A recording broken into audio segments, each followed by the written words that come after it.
तो हम आज पढ़ेंगे इडियम्स और फ्रेजेस। देखिए, हम सब ने बात कर ही लिए थे कि इडियम्स और फ्रेजेस हमको पढ़ना है, तो हमारा आज से सिलेबस शुरू होता है। इसमें हम सबसे पहले इडियम्स और फ्रेजेस इसीलिए पढ़ रहे हैं क्योंकि इडियम्स और फ्रेजेस आसान होते हैं और आप जैसे अगर आपने उस इडियम्स और फ्रेजेस को पढ़े हो तो आप आसानी से आंसर टिक कर पाएंगे। तो हम सब ने पढ़ा ही था कि इडियम्स और फ्रेजेस का मतलब हिंदी में होता है मुहावरे, और मुहावरे हमको अच्छे से याद होना चाहिए। और जैसे मैंने आपको बताया था कि जब मैं सिलेबस को डिटेल में बता रहा था कि जैसे वो शब्द लिखे हुए रहते हैं, अगर हम उनका अर्थ निकाल लेंगे उसी इंग्लिश का जैसे हिंदी में, तो हर बार हमारा जो आंसर है वह सही नहीं हो पाएगा। इसीलिए हमको अच्छे से समझना है उस इडियम और फ्रेज को कि हम कोई भी गलती अपने पेपर में नहीं करें। तो देखिए, हमारा सबसे पहला है a hard nut to crack. इसका मतलब होता है कि एक डिफिकल्ट टास्क, मुश्किल काम। तो जैसे जो नट होते हैं, वो जो गोल गोल से रहते हैं नट, उनको फोड़ने में बहुत दिक्कत जाती है।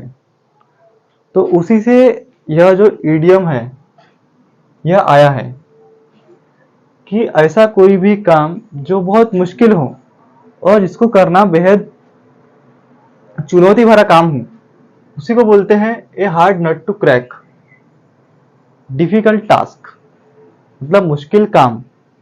तो हम सभी को समझना है कि जैसे एक हार्ड नट टू क्रैक का आपको क्वेश्चन आया, तो इसका मतलब ये नहीं है कि वहां पर कोई नट दिया होगा या फिर आपके जो ऑप्शंस होंगे उसमें अगर वो कोई नट दिया है तो उसका मतलब यही से है। आपको समझना है कि वो मुश्किल काम के बारे में बता रहा है। तो इडियम्स और फ्रेजेस जो रहते हैं वह बहुत सारे जो रहते हैं वह एक उनके पीछे जिनको एक देने के लिए एक कारण रहता है। ऐसा नहीं है कि किसी के मन में आया और उसने कुछ भी बना दिया। जैसे आपके मन में कुछ आ रहा होगा कि इसको हम ये बोल सकते हैं, उसको हम वो बोल सकते हैं, तो ऐसा नहीं रहता। वो कुछ फिक्स किए गए हैं हम, और उन्हीं से आगे आगे हमको पढ़ना है और वैसे ही पढ़ना है। तो देखिए, सेकेंड वाला है ए रेड लेटर डे। आपको रेड लेटर डे से क्या समझ में आता है?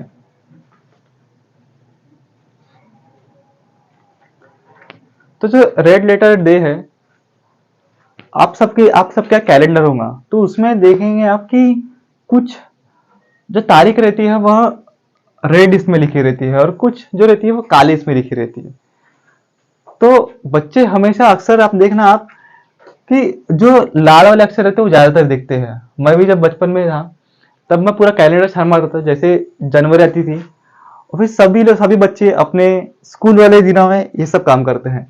देखिए, जो रेड लेटर रहते हैं वह कुछ महत्वपूर्ण दिनों को दर्शाने के लिए उपयोग किए जाते हैं। तो इसका मतलब होता है महत्वपूर्ण दिन। एग्जामिनर आपको घुमाने की पूरी कोशिश करेगा पर आपको घूमना नहीं है। रेड लेटर डे का मतलब होता है महत्वपूर्ण दिन। फिर हमारा दूसरा है ए वाइल्ड गूस चेस। पुराने जमाने में क्या होता था कि एक घोड़े को ऐसे ही दौड़ा दिया जाता था और उसके पीछे बाकी सारे घोड़े दौड़ रहे हैं दौड़ रहे हैं दौड़ रहे हैं।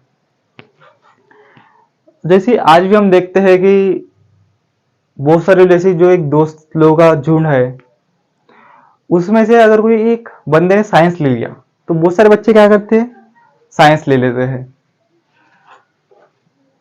उसी तरह से ये एक निरर्थक खोज है, मतलब कि वर्थलेस चीज। इसका कोई भी सब परिणाम अच्छा कुछ नहीं निकलता है। फिर जो बच्चे साइंस ले लेते हैं, आप सबको उनके मार्क्स तो पता है। जिनके मार्क्स 10th में बहुत अच्छे रहते हैं उनके भी बहुत ज्यादा घट जाते हैं। इसीलिए ये एक वाइल्ड गूस चेस उस समय से फिर अभी तक यूज किया जा रहा है। फिर दूसरा है ए बोल्ट फ्रॉम ब्लू। देखिए, आपको कुछ नहीं समझ में आया तो आप पूछिए, बार बार पूछिए, जब तक आपको नहीं समझ में आता है तब तक पूछिए। अगर आप इनको सिर्फ ऐसे ही याद कर लेंगे, जैसे कि ए वाइल्ड गूस चेस मतलब होता है difficult, a wild goose chess मतलब होता है वर्थलेस चेस, तो आप ऐसे बार बार रट भी लेंगे तब आप बहुत जल्दी भूल जाएंगे। इसलिए हम इसको समझ के सॉल्व और याद करना है, जिससे कि हम भूलेंगे नहीं। तो हम कहा थे ए बोल्ट फ्रॉम ब्लू। पुराने समय में जब लोग जो थे उनको पता नहीं था कि आसमान नीला है पूरी तरह से और उसके ऊपर एक स्पेस है जो काला है, अच्छा किसी को कुछ भी नहीं पता था। तो जो खगोल शास्त्री थे, तो क्या होता था कि दिन के समय में जब बिजलियां कड़कती थी तो बहुत दूर की, जो मीलों दूर की जो बिजली थी, वह किसी गांव में आकर टकराती थी और उससे बहुत बर्बादी होती थी और किसी को बात पता नहीं थी। देखो, बिजली जैसे आती है तब एकदम जल्दी से आती है और सब कुछ तहस नहस हुए चले जाती है, इसीलिए इसका मतलब है सडन कैलिमिटी, आकस्मिक घटना।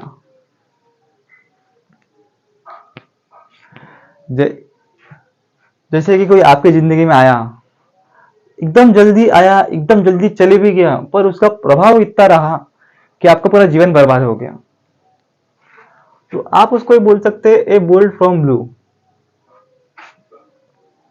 तो ऐसी कोई घटना जो कि आपको पता नहीं हो, बहुत जल्दी आ जाए और कैसी हो, वो भयानक स्थिति हो। तो आगे बढ़ते हम, a snake in the grass. हम सभी जब घास को देखते हैं तब हमको बहुत अच्छा लगता है, तो सॉफ्ट सॉफ्ट सी घास, उस पर ऐसा बिना चप्पलों के चलना बहुत अच्छा लगता है। पर अगर उस घास में कोई भी अगर एक स्नेक छुपा हो तो वह आपके लिए बहुत हानिकारक हो सकता है। इसीलिए इसका मतलब होता है एक सीक्रेट एनिमी। कुछ कुछ जो आपके दोस्त होंगे वह भी इसी प्रकार के होंगे, सामने से बहुत अच्छे दिखते होंगे, जैसे हिंदी में कहावत भी है, मुंह में पान बगल में छुरा। उसी तरह के बहुत सारे लोग रहते हैं, सामने आपकी तारीफ करेंगे पर पीछे आपकी बुराई करेंगे। हाँ, ये जो रेड लेटर डे है इसका मतलब होता है ए इम्पोर्टेंट डे।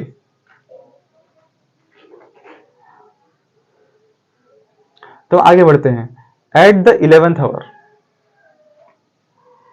आप सब सोचिए कि 11th आवर मतलब क्या होगा। एक घड़ी में जो जिसमें कांटे वाले रहते हैं उसको एनालॉग वॉच बोलते हैं, तो उसमें देखिए सिर्फ 1 से लेके 12 तक के रहता है, वहां पर 24 तक के नहीं रहता। तो अगर हम 12 घंटे को कंसीडर करें तो देखिए 12 के जस्ट पहले आता है 11, 11। तो देखिए ये 12 के पहले होना मतलब जस्ट एकदम थोड़ी देर पहले होना। जैसे अगर वो 1 बजे हुआ रहता काम, तो हम मानते कि 12 बजे के बहुत पहले हो गया है। अगर 3 बजे हुआ रहता तो हम मान सकते थे, पर यह तो 11 बजे हो रहा है, इसका मतलब है एट वेरी लास्ट मोमेंट, एकदम आखिरी समय पे कोई काम करना। जैसे आपके उसकी फॉर्म की डेट आती है रजिस्ट्रेशन की, और आपकी डेट समझ लो 15 अगस्त है, और कोई बच्चा अगर 13 अगस्त 14 अगस्त को फॉर्म भर रहा है, तो हम सब उसको बोल सकते हैं एट द 11th आवर। आप सभी लोग सोच पा रहे हैं कि किस तरह से इडियम्स का मतलब कुछ और दिया रहता है, उसका मतलब कुछ और निकलता है, हमको लगता कुछ और है पर होता कुछ और है।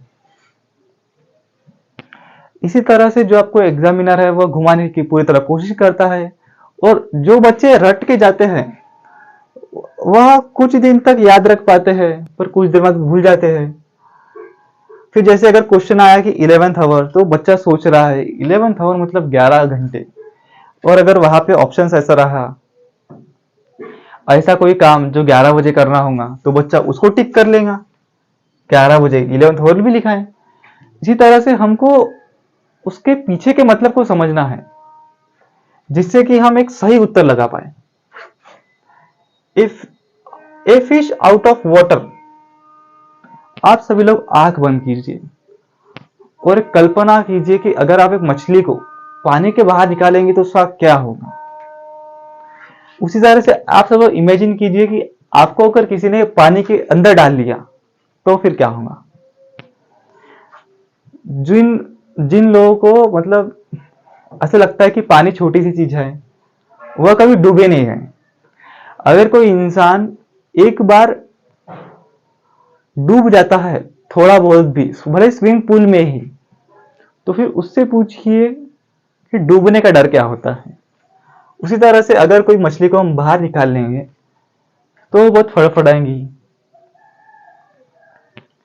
जैसे वो एक बचपन में एक पोएम भी देती है, मछली जल की रानी है, जीवन उसका पानी है, हाथ लगाओ मर जाएंगी, बाहर निकालो डर जाएंगी। तो फिर अगर आपको किसी एक पानी के अंदर डाल लिए, टब के अंदर आपका आपका नाक मुंडी आपका पूरा शरीर अंदर डाल लिए, तो आपके लिए वह एक जो परिस्थिति रहेंगी वह बड़ी अलग सी हो जाएंगी। इसीलिए a fish out of water का मतलब है ए अनकंफर्टेबल टेबल पोजीशन, ए स्टोन्स थ्रो अवे। इसकी कहानी बहुत दिलचस्प है। पहले के जमाने में क्या होता था कि जब लोगों को किसी को सजा देना रहता था, तो पहले के जमाने में आपको तो पता है सजाएं बहुत दर्दनाक होती थी, हाथ पैर काट दिए जाते थे, हाथ के लिए हाथ, आंख के लिए आंख। तो a stones throw away a short distance. तो देखिए a stones throw away a short distance का कहानी कुछ ऐसी है कि पुराने समय में जब किसी को पनिशमेंट देना होता था, वो भी मौत की, तब क्या करते थे, उसको थोड़ी दूर पे रखते थे, जितने दूर पर कोई इंसान उसको पत्थर मार सके।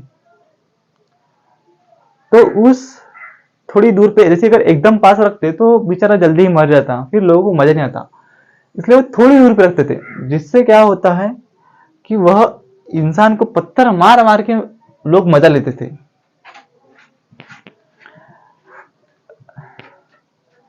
जैसे आप दो प्यार के पंछी हो और एक पंछी का फोन आता है और आपसे पंछी कहता है, हेलो आप कहाँ हो, तो आपको कहना है एट स्टोन्स थ्रो अवे, जिससे कि वह समझ जाएगा कि आप थोड़ी ही दूर पर हो। इससे कि आपकी दो बातें भी हो जाएंगी और आपकी इंग्लिश की प्रैक्टिस भी हो जाएंगी। देखिए eight the drop of hat, eight the drop of hat इसका मतलब यह होता है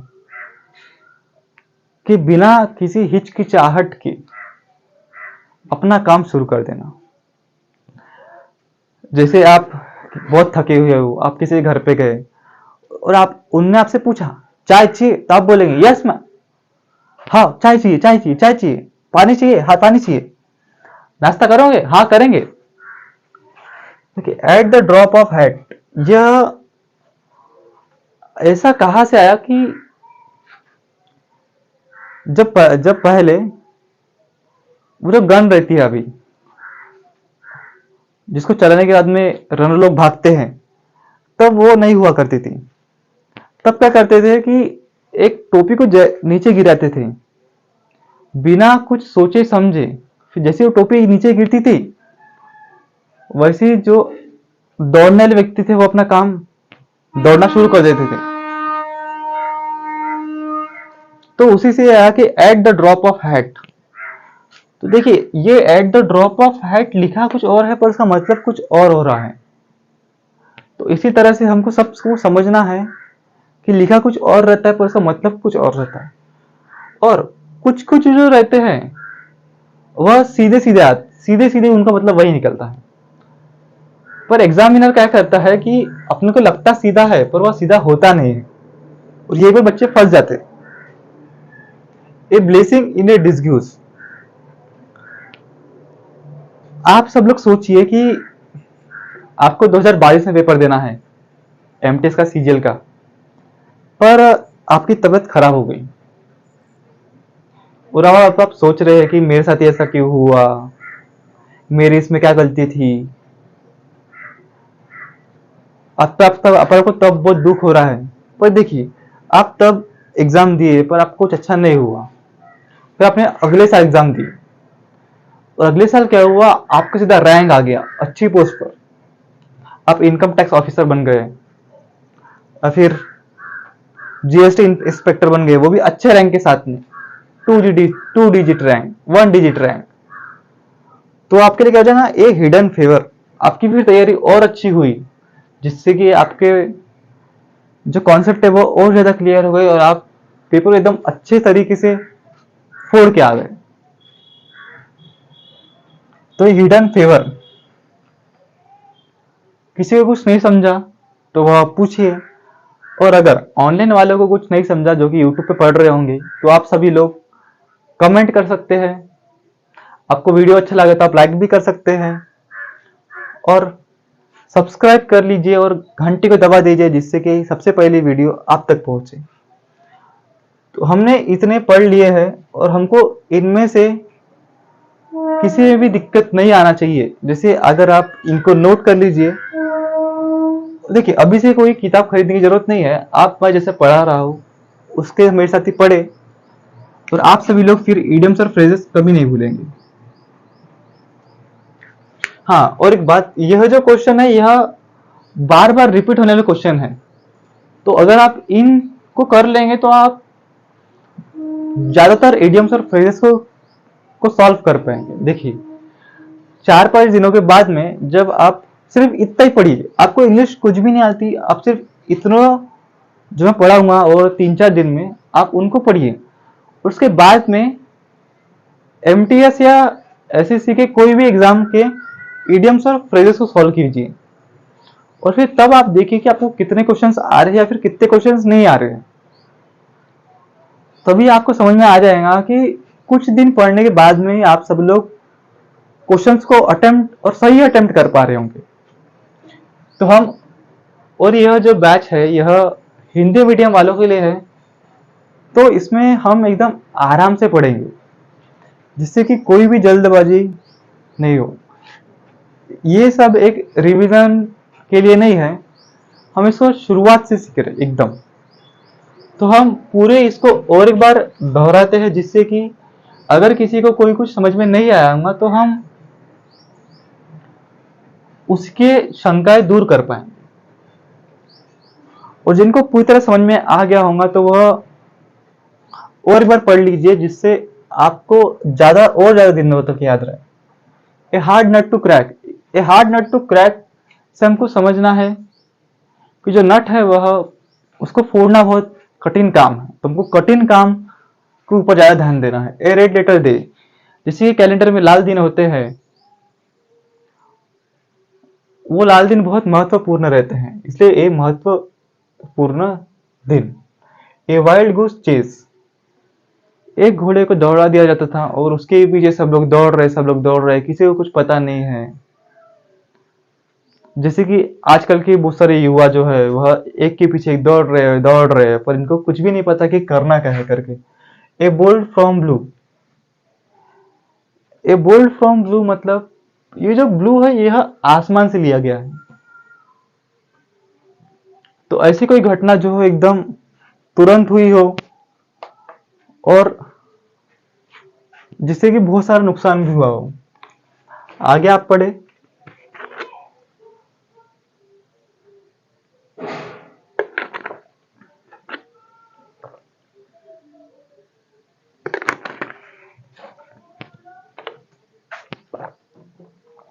a snake in the grass, आपको बहुत अच्छी घास दिख रही है पर उसमें एक छुपा हुआ आपका एनिमी है, स्नेक है। तो आपको इससे वह समझना है। एट द 11th आवर, 12 घंटे होते हैं, पर अगर कोई काम 11वें घंटे में किया जाए तो उसको बोलेंगे हम एकदम अंत के समय में करना। जैसे आप सब लोग, कोई कोई लोग एग्जाम के हॉल में पहुंचते हैं 10 मिनट पहले, 12 मिनट पहले, 5 मिनट पहले, वो लोग चिल्लाते रहते हैं यदि कोई बचा हो तो वह अभी आ जाए, 5 मिनट बाकी है। उसी तरह से a fish out of water, जिसे आप सबको समझना है कि अगर आपको कोई पानी में डाल ले तो आपका हाल क्या होगा, ए अनकंफर्टेबल सिचुएशन। आप सब लोग स्क्रीनशॉट भी ले सकते हैं, जिससे कि उसकी मदद से आप सब लोग नोट्स बना पाएंगे। ए स्टोन्स थ्रो अवे, कुछ ही दूरी पर।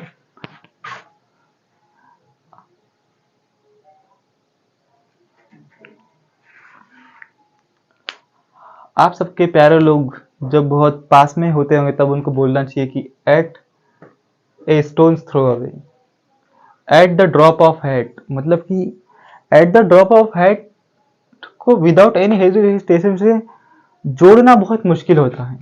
इसलिए आप सबको समझना है कि पुराने जमाने में जब उसकी हैट को नीचे गिरा रहता था वह तो एक सिग्नल होता था कि आप सब लोग जो कार्य करने जा रहे हैं वो करना शुरू कर दीजिए, बिना किसी कोई सेकंड थॉट लाए, मतलब कि दूसरा कोई ख्याल लाए। A blessing in a disguise, a hidden favour, जैसे मैं आपको बताया था कि कोई इंसान के जीवन में बहुत दुख है और दुखों में कुछ अच्छा होना, पर वो अच्छा बाद में होता है, इसलिए उसमें एक ऐसा दुख के भेष में सुख। इसलिए हर दुख के पीछे एक कारण होता है। कोई भी प्रक्रिया के, एक प्रक्रिया के होने के बाद में दूसरी प्रक्रिया का होना तय होता है। हर किसी भी कार्य को करने के लिए एक कारण होता है और एक कार्य करने से दूसरे कार्य की उगम होती है। तो इसलिए आपको समझना है कि ब्लेसिंग और डिस्कस, आपको कोई भी दुख का जो क्षण होता है उसको अच्छा ही समझना है।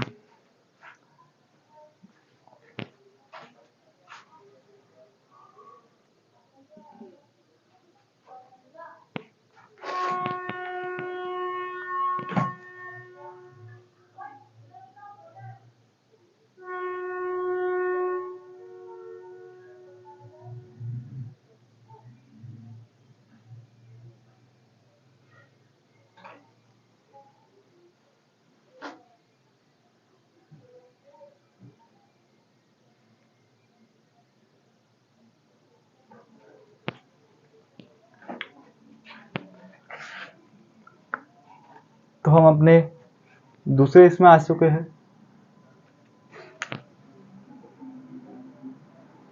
दूसरे इडियम्स और फ्रेजेस की तरफ। देखिए, ये जितने भी इडियम्स और फ्रेजेस है आप इनको एक बार अच्छे से लिख लीजिए और उसी तरह से याद करने की कोशिश कीजिए। इसमें क्या होता है कि आपको स्पेलिंग्स बहुत सारे याद नहीं होगी, आपको थोड़ा अच्छे से पढ़ते नहीं आ रहा होगा तो भी चलेगा, आप आसानी से एग्जाम क्रैक कर पाएंगे।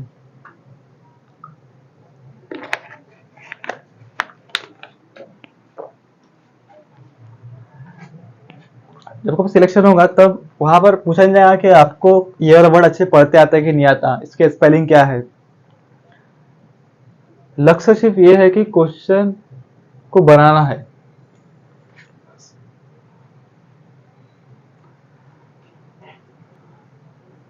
तो पहला मुहावरा है ए डार्क हॉर्स।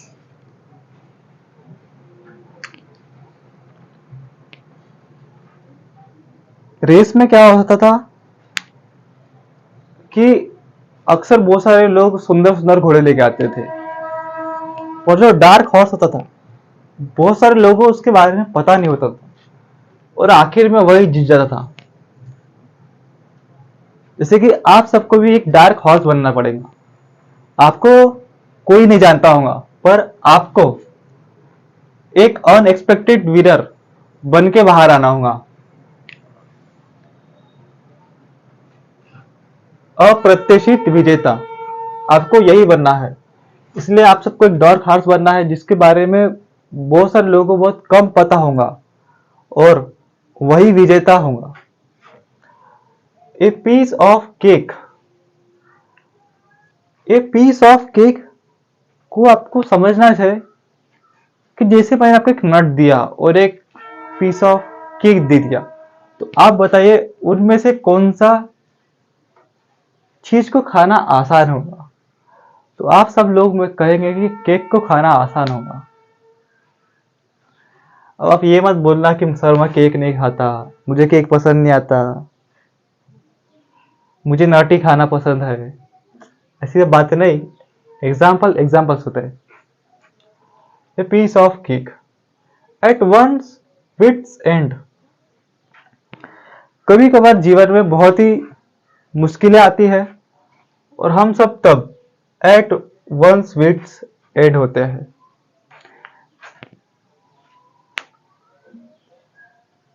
क्योंकि तब हमको पता नहीं रहता कि क्या करना है, कहीं से भी कोई किरण नहीं आती रहती और हमारे पास कोई किरण रहती भी नहीं है। लड़कों के पास ना कोई किरण रहती है और लड़की के पास ना ही कोई सूरज रह सकता है, मतलब रहता है।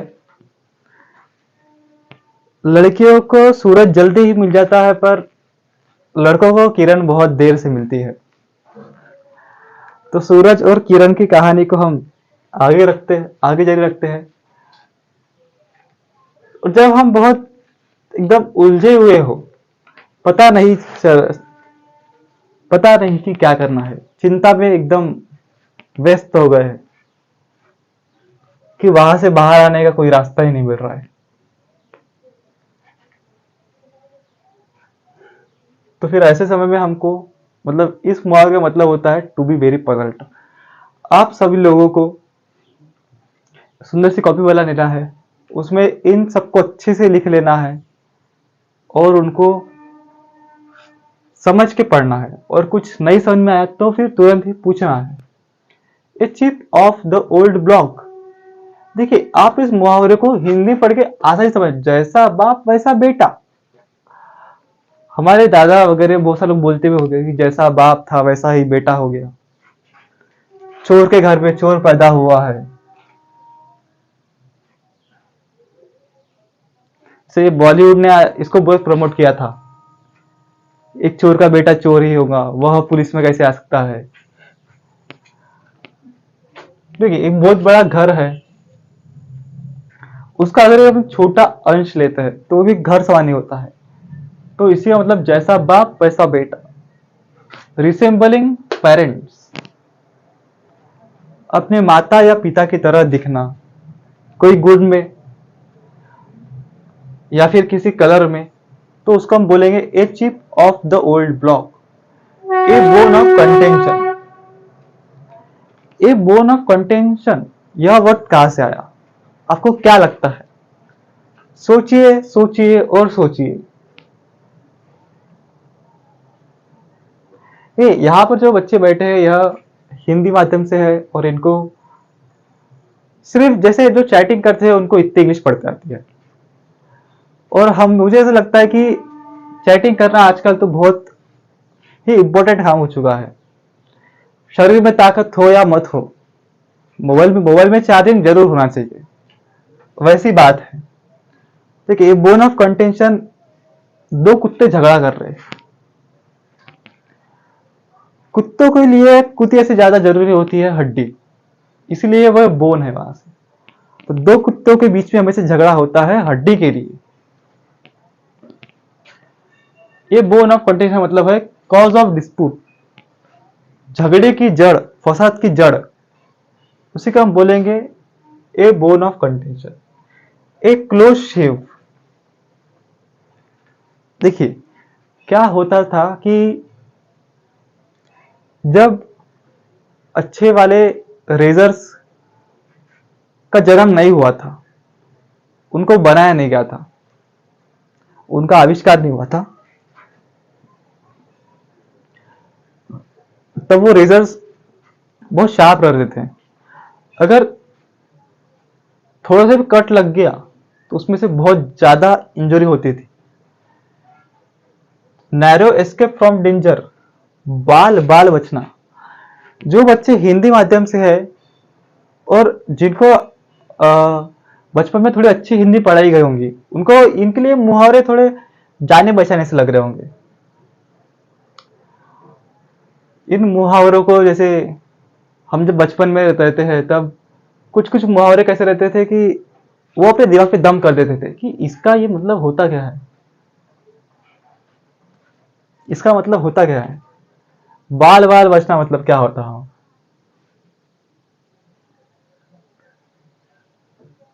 कुछ कुछ मुहावरे किसी किसी बच्चे के जहन में बैठ जाते हैं। तो ऐसी बात हो जाती। तो हम आगे बढ़ते हैं। तो एक क्लोज शेव का मतलब होता है कि बहुत छोटे हिस्से बचना। जैसे आप कहीं चल रहे हो और आपके ऊपर बहुत बड़ा उल्का पिंड आके गिर गया, और आप जैसे यहाँ खड़े हो और वो यहां से ऐसी गया, तो आप बाल बाल बच गए। A fool's paradise, being happy for foolish reason, हवाई महल। देखिए, ये फूल्स पैराडाइज आजकल के बहुत सारे लोगों को ठग लेते हैं। जैसे कि वह उनसे बहुत सारे वादे करेंगे।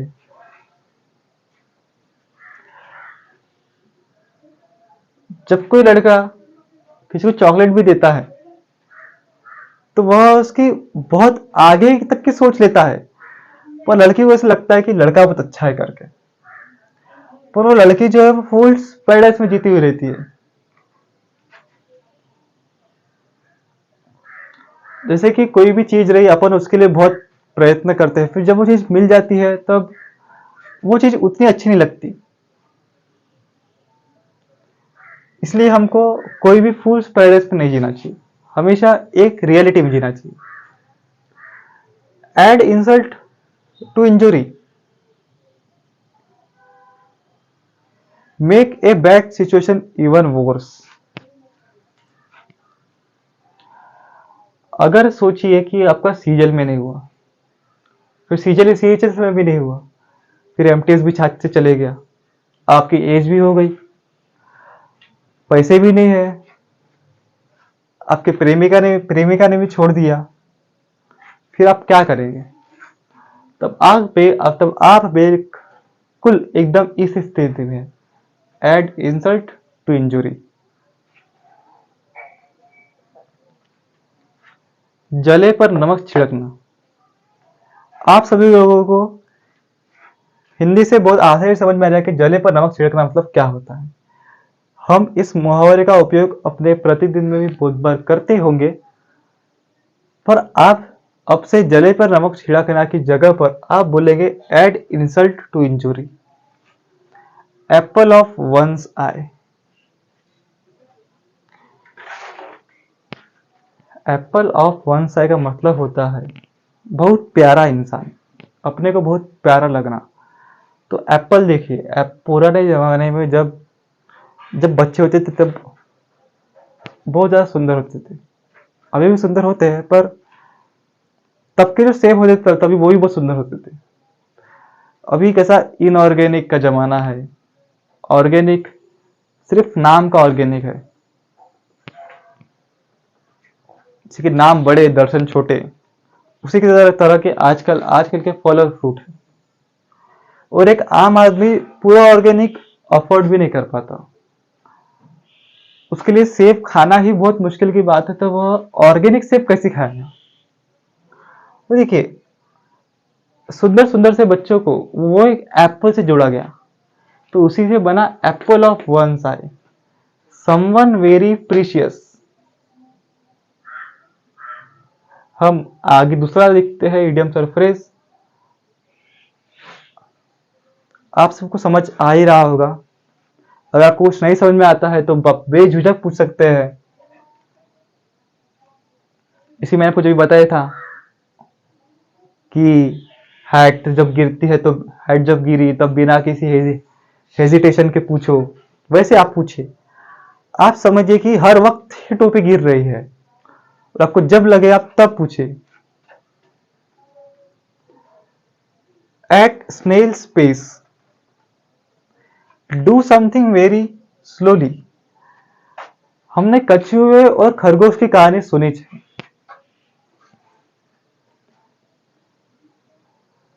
तो इस पर फिर वो एक स्टैंड अप कॉमेडियन ने भी वो उसका वर्णन किया था।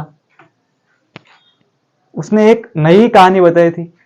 अगर आप सबको किसी को बोर लगे तो आप वो वाला वीडियो जाकर देखिए, आपको अच्छा लगेगा।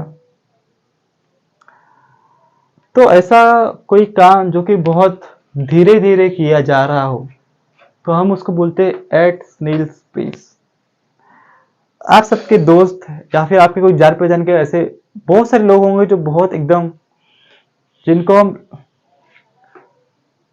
अपनी भाषा में बहुत धीरे धीरे काम करने वाले को बोलते हैं, यह बहुत देर लगाता है। जैसे कि अक्सर यह समझा जाता है कि लड़कियों को तैयार होने में बहुत समय लगता है, तो उसी तरह की यह हमारा एक इडियम है, एट स्नेल स्पेस करके, बहुत धीरे धीरे, इतने धीरे धीरे कि धीरे धीरे भी उसको बोले कि भाई थोड़ा जल्दी जल्दी। एक केक वॉक, अगर आपको किसी नट पर चलना हो और एक केक पर चलना हो, तब आपको कौन सा आसान लगेगा बताइए? समथिंग वेरी इजी, ऐसा कुछ बहुत अत्यंत आसान, बहुत आसान, बहुत ही बहुत आसान, तो उसको आप बोलेंगे एक केक वॉक। हम सभी और एक बार इसको पढ़ेंगे। उसके पहले अगर आप में से किसी को कुछ नहीं समझ में आया तो मुझे आप बिल्कुल पूछिए। इन बच्चों में एक बात बहुत खास बात है कि ये लोग एक दूसरे को जज नहीं करते हैं। जैसे कि जिसकी इंग्लिश थोड़ी वीक हो उसको यह सोचना नहीं चाहिए कि मुझे क्या बोलेंगे, इसलिए बहुत बेसिक सवाल क्वेश्चन पूछना भी ऐसी कोई बहुत बड़ी बात नहीं है।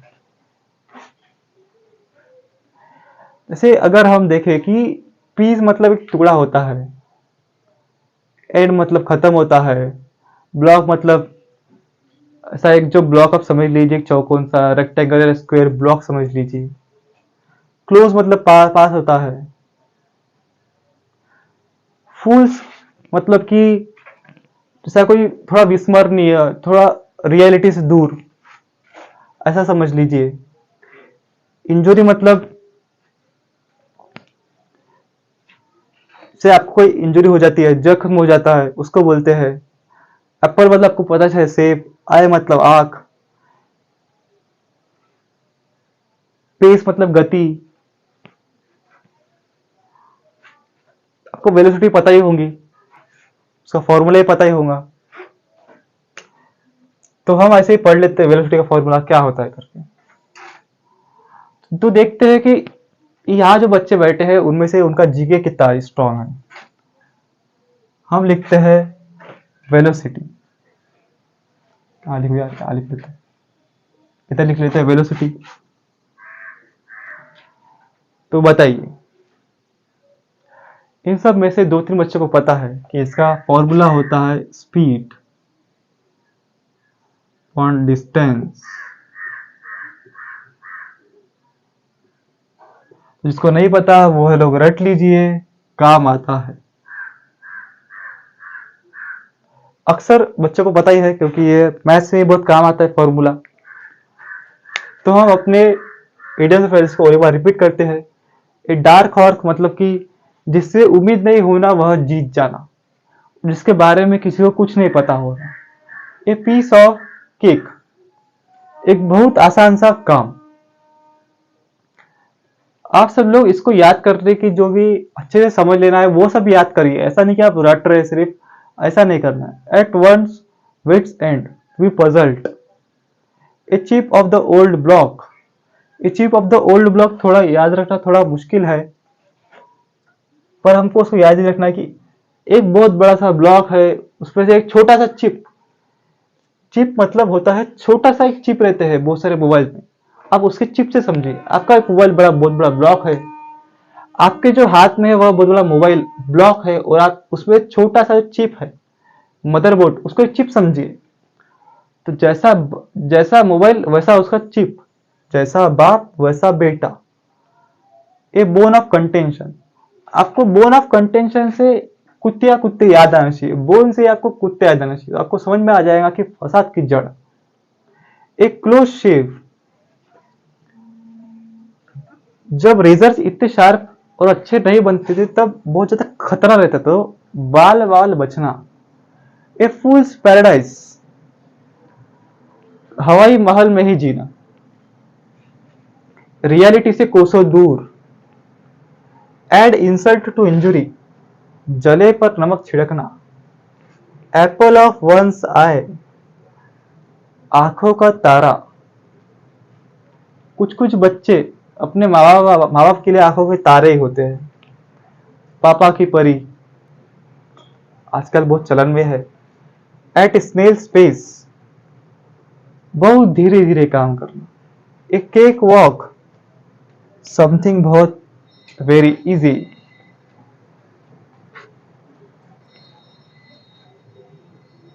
अत्यंत आसान। तो आपको इसमें से कुछ नहीं समझा हो तो आप मुझे पूछिए।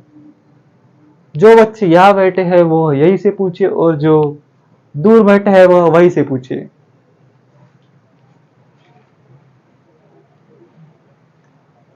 तो हम सब लोग आगे बढ़ते हैं।